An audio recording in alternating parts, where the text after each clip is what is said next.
The Paris Agreement is considered by many to be the most important environmental achievement in history for its global reach and long-term goals. However, the President of the United States in 2017 announced that the said agreement was withdrawn on climate change approved by 195 countries in December 2015, arguing that this decision will help the oil and coal industries and the generation of new jobs. Likewise, Nicaragua and Syria joined the decision as the only countries of the United Nations Framework Convention on Climate Change that do not support the environmental treaty. The announced withdrawal of the United States will not change much. The commitments adopted by the signatory countries are, in any case, far from stopping warming. 3/4 of the commitments made under the agreement are known to be insufficient or probably unattainable.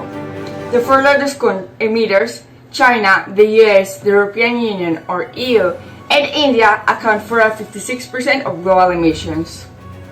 Only the EU, 9% of the total, is on track to meet and even exceed its target, with a trajectory towards 58% of reductions in 2030 for a commitment of at least 40%. China, the world's leading emitter with a 26.8% of greenhouse emissions, and India, the fourth with a 7%, based their commitments on a reduction in their carbon intensity. But analysts consider them insufficient, the category which links emissions with the overall gross domestic product or GDP of a country. The United States, the second issuer with a 13.1%, committed to reduce its emissions from 26 to 28% in 2025 compared to 2005.